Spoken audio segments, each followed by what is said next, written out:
So I'm going to ask you,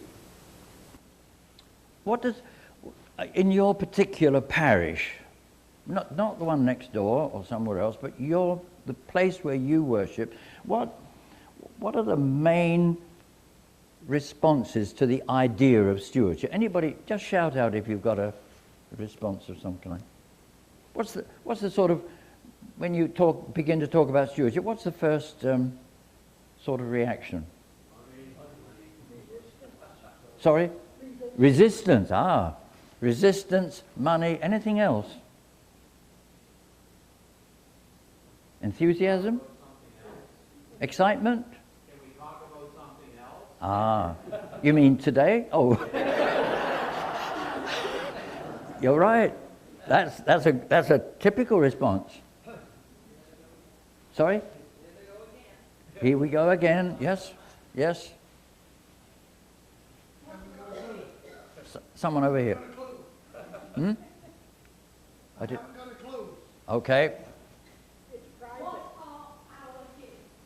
What? Do you actually hear that in your parish? Yeah. That's an unusual response. All we talk about is money. All we talk about is money. It's often true. Buildings. Yeah. These are the typical responses. So it seems to me we have to start right now examining the messages that go out in the life of the church, because people have to unlearn what's been drummed into them, perhaps unconsciously over the years. That won't happen in one spellbinding sermon, I can tell you. It happens as gradually you begin by sending out positive messages that life is different. Now, another problem, of course, we have specifically about stewardship is to say it's not about money and then talk about nothing else. When I see the treasurer of our church stand up and tell me that the Sunday after next is Stewardship Sunday, but it's not about money, I assume he thinks I'm completely senile. Because I know, and he knows, that in his mind it is about money. That's why he's there. He's the treasurer, and that's all that, well, I won't say that's all that matters to him, but that's his business. And he covers it up by telling me that it's not all about money.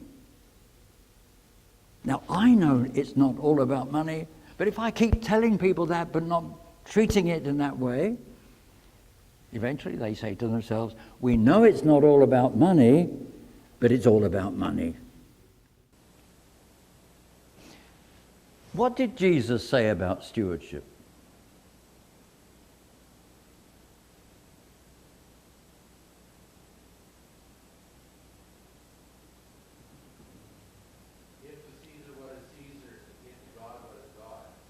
Yes, thank you. I must preach on that one. Thank you.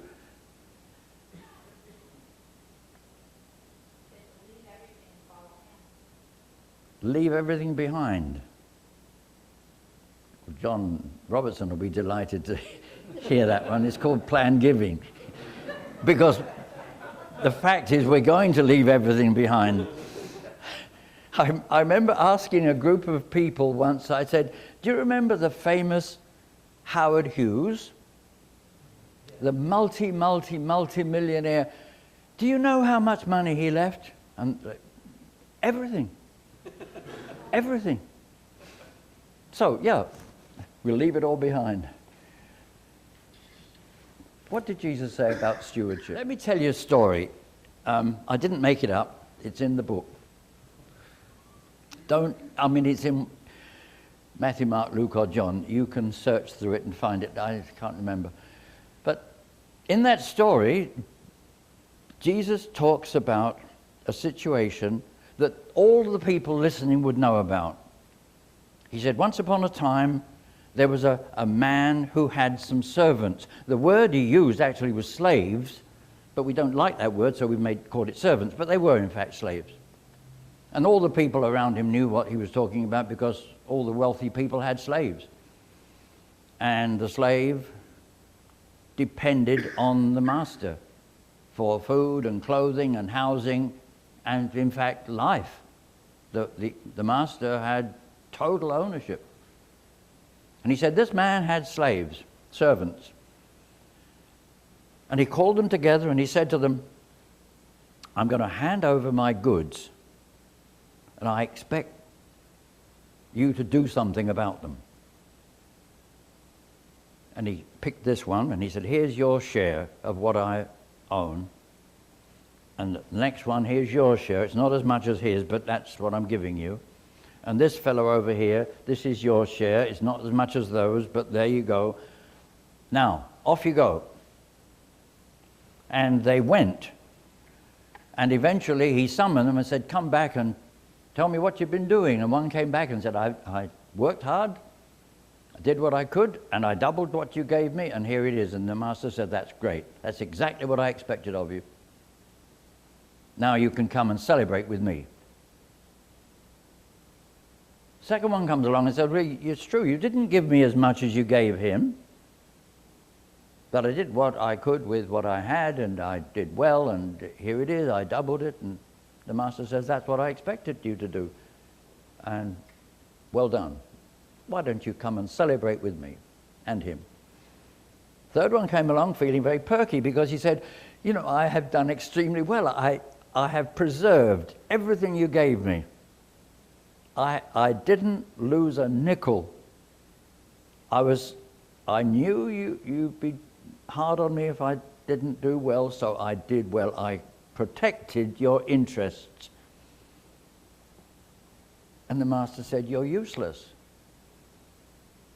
And there's no place for you in my household. And the poor little bloke said, what did I do? He said, that's the problem, you did nothing.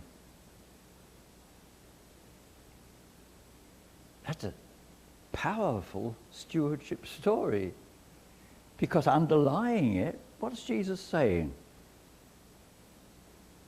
What's Jesus saying in that underlying the story? You see, you get behind the stories. Jesus wasn't just entertaining people.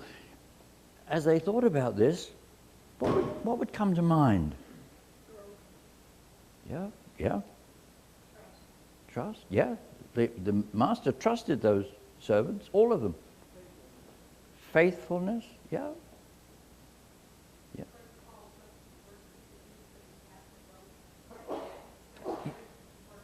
My ears are getting old, along with the rest of me. You'll have to... Christ calls us to work with the gifts that he's given us, and he wants us to go and use what he has given us and spread out. Yeah. Interestingly, I avoid using the word gift and given, because that suggests somehow I own these things. If I give you a gift, you own it.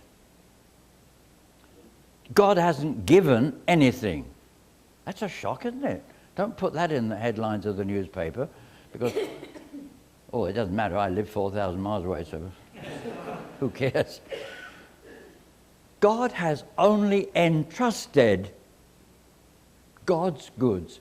The master doesn't abdicate ownership. He doesn't say it's all yours now. He says it's all mine. But I'm trusting you. And for whose benefit? For my benefit, says the master. That's essentially what stewardship's all about. The bottom line, underlying everything we believe, not just what we do about our money, but everything we believe, the bottom line is it all belongs to God already. Everything. Our lives, our energies, our financial resources, everything already belongs to God. The business of the servant who is trusted, and the word steward means a trusted slave. That's what the idea of the word steward means, a trusted slave. We are trusted for the benefit of the one who trusts us. And everything we have and everything we are already belongs, and it's put into our hands for the benefit of the one who trusts us. Let's start saying seriously, what is God trying to get at in some of these strange stories we read? What are some of these parables really about? Are they just stories to amuse the kids in Sunday school, or are they really, is God saying something to us? And when you start unwrapping some of the stories, you start to discover that God said, right from the very beginning, principle number one, it all belongs to me already. It's all mine. That seems to me the very first principle. I don't find any way of arguing with that. As a Christian, I don't know how to argue that that's not so. That everything belongs to God. I discover as I move on in the scriptures, God says explicitly, was it Isaiah 43, I have called you by name. Do you know the next bit? You belong to me. I don't know, but did God mean if you feel like it, or you don't really belong to me? It seems to be so explicit that somehow God says, my relationship, before all else, is I created you. You are mine. You belong to me.